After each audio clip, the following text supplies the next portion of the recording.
When, which year he exactly start to study with Tang Yik? For how long he study with Tang Yik?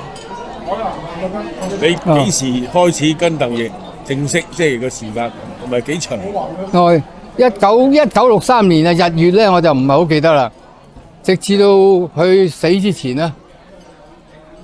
63年開始，start with 63, okay. The exact date I can't remember, but until pass away of Tang Yik, so let's say 30 years, nearly 30 years. Okay. So, how was Tang Yik's teaching like the methodology and the method of teaching? How was it like? 個師傅點樣教人，即係個方法係點樣嘅？譬如話，佢成日坐喺度口講講啊，抑或者用個身去示範啦，即係類似咁樣嘅咩方法比較多？親力親為定係都有講字咧方法？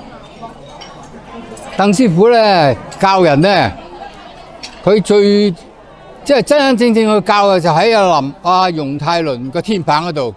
係幾時啊？係我要睇翻嗰本嘢先知啊，因為我 mark 低晒啊，我而家唔係好記得佢哋喺嗰陣時咧，佢係真係由拳腳散打對策啊，棍裝啊，棍牌嗰啲冚唪唥全部喺嗰度。佢嚟咗香港啦，係唯一最即係佢將個全面教係喺容泰倫個天棚嗰度。親民嘅嗰陣時。係親力親為㗎嚇。我哋太多你咩？你講俾佢聽先。Okay. At the early stages, Sifu, when he taught, he personally demonstrated a lot, and by hand to improve you, rectify your motion. And that was the period that Sifu really hand in hand teaching. That was the first period, and it's about 60s, the early 60s. 大概6幾年咁上下嗰陣時。我俾你嗰本嘢嗰度有寫㗎，嚇。Let's check the dates.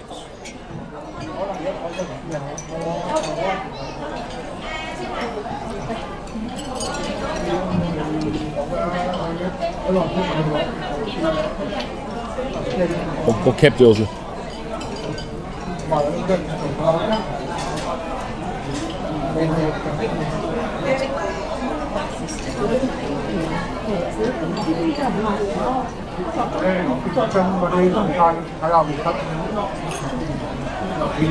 呢個時間咧。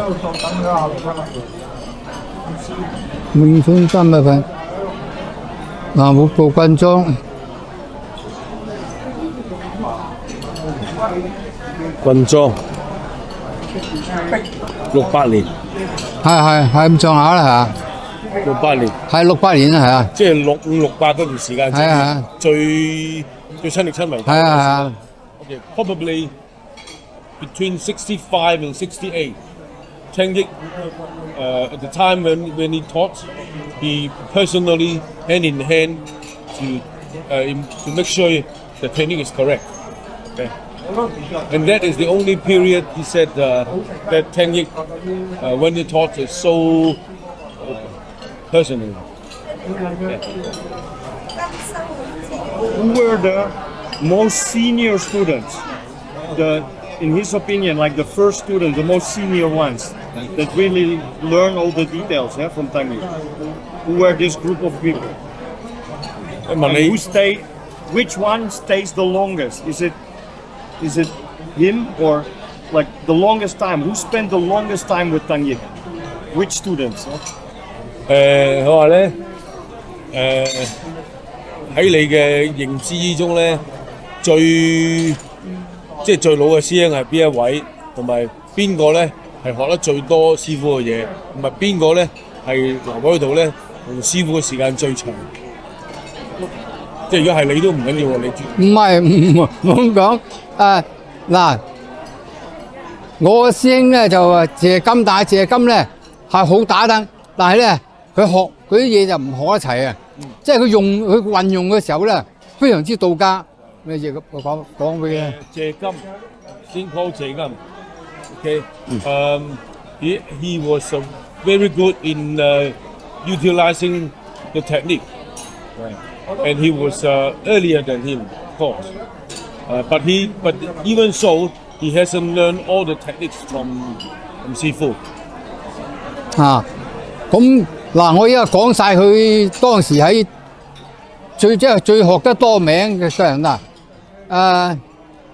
容泰倫啦，唐志，陳凱旋，即係我啦，梁德明，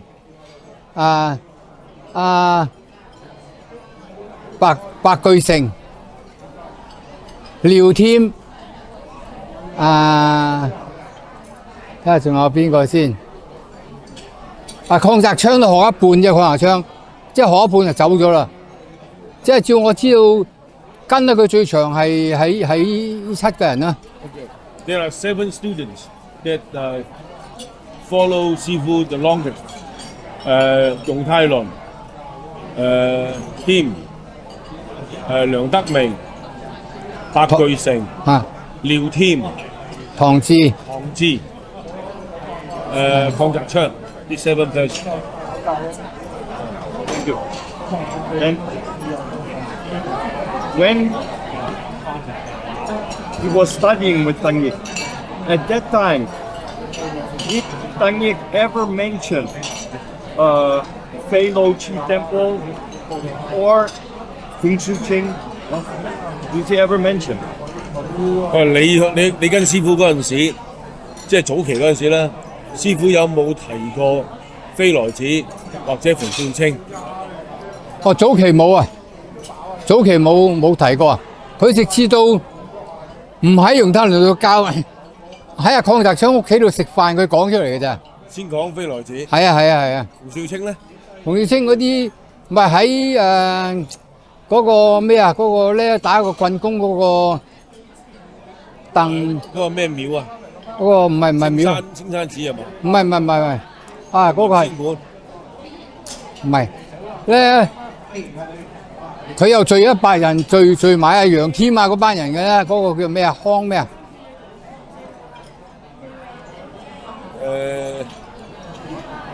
喺廣州嗰個咩寺啊？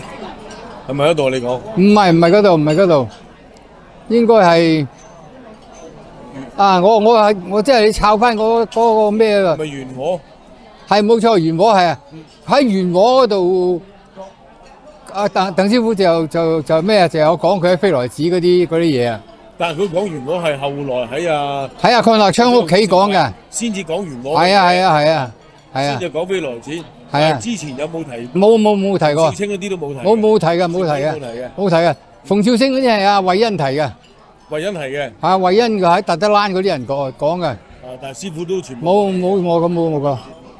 Okay. Tang Yik did not mention anything about Fei Lo Temple of Fu Jing at the early stages.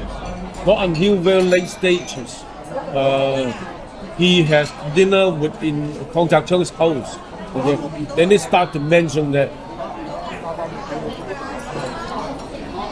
Okay.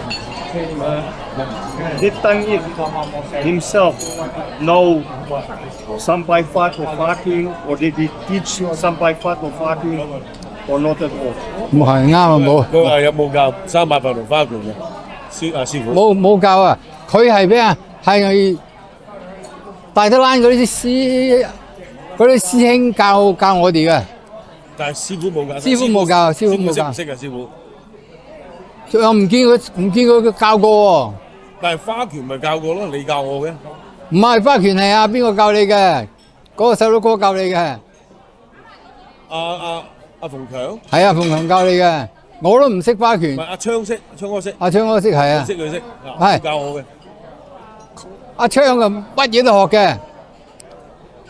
哦 ，OK。Tang Yik did not teach these 2 forms. Okay. Well, we are not sure if he knows or not, but he did not teach that. The two-man sets. The two-man set. Very important question. Who created these two-man sets? You mean the two-man set, right? Yeah. Who created this? Because you know who claimed to create it. Who created this? When they start teaching this? 我哋嘅手一手咧，你咪教咗我哋嗰套對策嘅。係啊係啊，係邊一個即係點嚟嘅？邊一個正式將佢整好咗教出嚟嘅？第一個教係呢個係你嚟嘅嘛？嗰手一手咧，鄧師傅初嗰幾次咧就佢親手教我嘅。係。以後嗰啲咧就我同阿邝日昌咧揾個對手，即係我啊做正，佢啊做攻擊，咁一路拆出嚟嘅。所以我將佢拆出嚟之後咧就教你哋。但係你後面嗰啲都係根據師傅以前教嗰啲嘢咧，就引申出嚟㗎嘛。係啊係啊，係嘛？唔係你學拳要你理解啊嘛，唔係死跟住個師傅啊嘛。咁所以你講俾佢聽。Okay, the first few sets, the 11 sets, right? The first few sets were really taught by Tang Yik in person to him. Okay. And then the later few sets was reorganized by him and Hong Chang according to what Sifu taught before to make it the whole set, the whole series. And then after they make it, they start to teach to me and Peter Wong. 你係第一個教我哋㗎嘛？係啊係啊And you see in my filming, I recorded, and that was the first time after we learned we recorded. I can show you all this. I'll show you.